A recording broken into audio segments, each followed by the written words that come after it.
buenos días, ¿cómo andan? Un gusto. Muchísimas gracias por esta nota, Gabriel. Hablábamos de algunas cuestiones que tienen que ver con el plano económico o el impacto económico que pueden tener algunas propuestas del candidato más votado de las PASO, es justamente por eso que lo estamos analizando. Sistema educativo, se habla de una modificación, cambiar el sistema actual por un sistema de cheques o vouchers educativos. Desde lo económico, ¿esto implicaría un ahorro fiscal, que es lo que se propone desde un posible gobierno de Milei? Al principio seguro que no. Al principio vas a gastar más, seguramente. La mayoría de los países que lo aplicaron pasó eso. Así que no, en principio no. Después hay que ver si realmente corregís algunas ineficiencias producto del cambio de sistema, capaz que terminas empatando, pero lo más probable es que no, que gastes más. Ojo, si gastas más, pero mejor, digamos, es un gasto más eficiente, sobre todo en educación, es buenísimo, pero no es una medida que te vaya a generar ahorro fiscal. Claro. Menos al principio. Claro. Obviamente, a ver, estamos hablando sobre lo que conocemos, de lo que se puede especular, ¿no? Porque tampoco se sabe la implementación, habrá que ver quiénes acceden, quiénes no, cuánto se destina a cada una de las personas que va a recibir un voucher, y ahí recién podríamos tener un panorama más cierto de cuánto significaría invertir en ese sistema educativo. Claro, lo que se ha anunciado es como que es un principio, digamos, o un título. No está el desarrollo de ese título. Está el título y el principio conceptual que hay detrás, que uno puede estar de acuerdo. Después, en la forma de implementar eso, hay muchas maneras y muchos bemoles. Pero está de seguro que si es algo más o menos lógico, de entrada no genera ahorro fiscal, probablemente genere un incremento del gasto fiscal. Claro. Lo más probable es eso. Claro. Gabriel, a partir de que se dio a conocer esto, obviamente que se habló mucho y salieron de una universidad, ¿no? La de San Juan, a hacer el cálculo de cuánto costaría el arancel por alumno, y hablaban más o menos de entre 1,5 millones y 2 millones de pesos al año. ¿Eso es lo que se invierte en educación o ni siquiera está esto contemplado en el presupuesto educativo?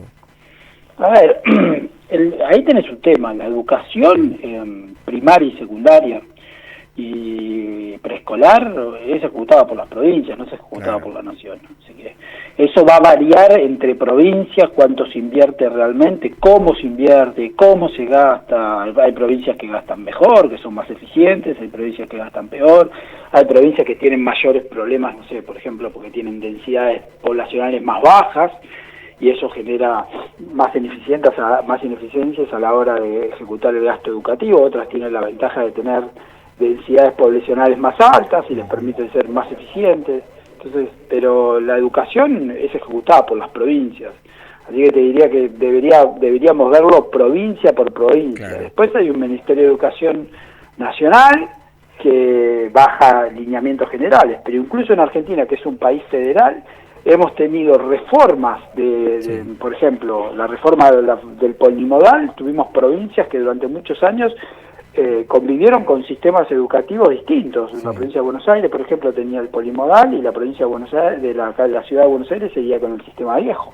Claro. Es decir, que podríamos tener una coexistencia de diferentes sistemas con respecto es un problema eso te genera problemas porque después es el mismo país, las fronteras son fluidas, esa gente después convive y tuvo sistemas educativos totalmente distintos, y cuanto más distintos sean los sistemas, peores son esos problemas, ¿no? A veces en otros servicios públicos se ve más claro, digamos, por ejemplo, cuando es un tema de transporte público de pasajeros. Vos no podés aplicar, hay servicios que cruzan la frontera, vos no podés aplicar políticas tan distintas, tenés que coordinarte. Para eso está el Ministerio de Educación Nacional, pero lo cierto es que las políticas de educación las ejecutan las provincias, y las diseñan también en buena parte de las provincias.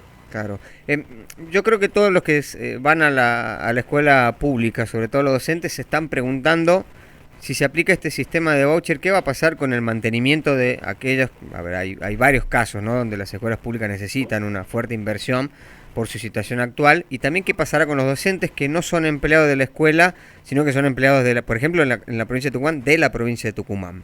Sí, todos los docentes que, a ver, después puede haber, hay algunos colegios nacionales, los docentes generalmente no trabajan en un solo establecimiento, más en el secundario, digamos, que tienen horas, entonces puede ser que alguno tenga la doble, digamos, el doble rol, sea empleado del gobierno nacional y sea empleado del gobierno provincial, o sea, solo del gobierno provincial. También hay colegios municipales. Sí, Eso, por eso te digo, es muy diverso, pero lo cierto es que si vos fueras un sistema de vouchers, digamos, irías a un sistema donde todo, la educación pública y la educación privada, o sea, la provisión, los colegios empiezan a competir entre sí para atraer a los alumnos. Claro. Claramente el Estado le sigue pagando los sueldos a los colegios públicos, pero el colegio público tiene que empezar a, entre comillas, recaudar, porque es el Estado pagándole al individuo para que el individuo después le reintegre al Estado, ¿no? Claro. Pero lo que se busca el sistema de voucher es darle, digamos, la elección al individuo, de darle los recursos para que elija, y que elija dónde quiere ir, cómo quiere gastarlos, en educación, en este caso, pero si quiere ir a un colegio privado, que vaya a un colegio privado, si quiere ir a un colegio público, que vaya a un colegio público, si quiere, no sé, gastar más en el secundario que en el primario, pueda elegir también eso, porque le parece que la educación del secundario es más importante que la del primario, o a la inversa, que lo pueda elegir. Y por el lado de la provisión, también, que tengan bien asignadas los incentivos, en el sentido de prestar un buen servicio porque no tienen un cliente cautivo, ¿me explico? Claro. Ese es el principio básico. Después eso lo tienen que implementar, y hay 10 millones de bemoles, y yo siempre tengo una frase de que las mejores ideas se matan con una mala implementación, así que ese es el punto, digamos, que realmente, ese es el concepto, qué realmente es lo que vas a hacer, cómo lo vas a hacer, esa es la gran, digamos, ahí está la gran discusión. Claro.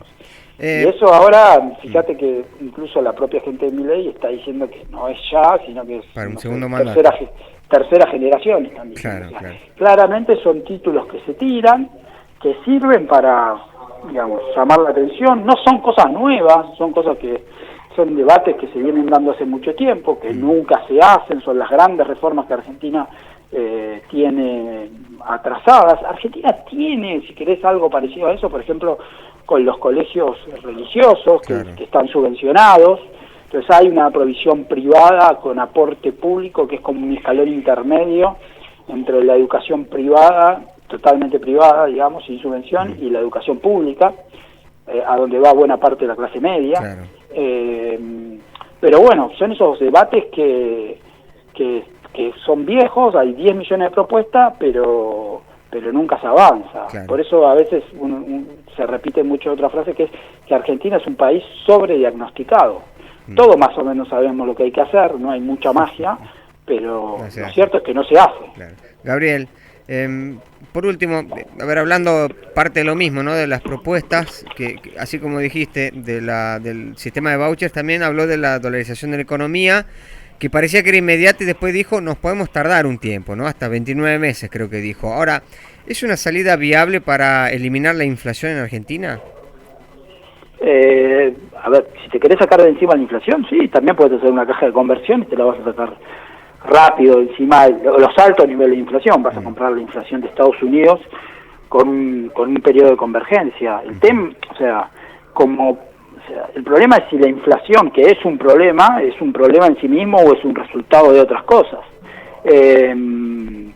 Y si en realidad sacando la inflación, corregís la economía. Vas a cambiar, en el fondo lo que estás cambiando es el mecanismo de ajuste. No querés que la economía ajuste de forma inflacionaria, bueno, te vas a ir a un esquema de ajuste real, pero si no corregís las cuestiones de fondo, te vas a meter en un problema igual o más grande, nada más que en vez de tener inflación vas a tener caída de actividad y crisis de deuda recurrentes. Claro. El problema son las cosas que hay que hacer. Por eso uno generalmente, la literatura, lo que te dice es, mira, si vos querés dolarizar, tenés que hacer todas estas cosas antes de dolarizar. Y si haces todas estas cosas antes de dolarizar, probablemente cuando llegues al punto donde digas, este es el momento donde puedo elegir si dolarizar o no, ya no vas a tener inflación. y va a haber un montón de arreglos institucionales que van a ser mejores que dolarizar. Por eso la mayoría de los países no dolarizan, sinceramente. Y los países que han dolarizado, muchos han dolarizado mal, digamos, porque han dolarizado primero como un mecanismo que le permitiera después hacer las cosas que deberían haber hecho antes, y la verdad es que esas cosas que después nunca se hicieron. Claro. Entonces terminan, lamentablemente, como Ecuador, hace una década y pico, con crisis reales recurrentes y crisis y defaults, digamos, sistemáticos. Entonces, es decir, es algo que no se puede hacer apurado. No, bajo ningún punto de vista. Eso debería ser lo primero. Lo más sano sería decir, mira, yo para dolarizar tengo que hacer antes todo esto. Bueno, hagámoslo y después vemos. Claro. Gabriel, eso es lo más sano. Claro. Gabriel, muchísimas gracias por su tiempo, por supuesto, gracias por toda la explicación. No, de nada, un abrazo. Hablábamos con el economista Gabriel Camaño.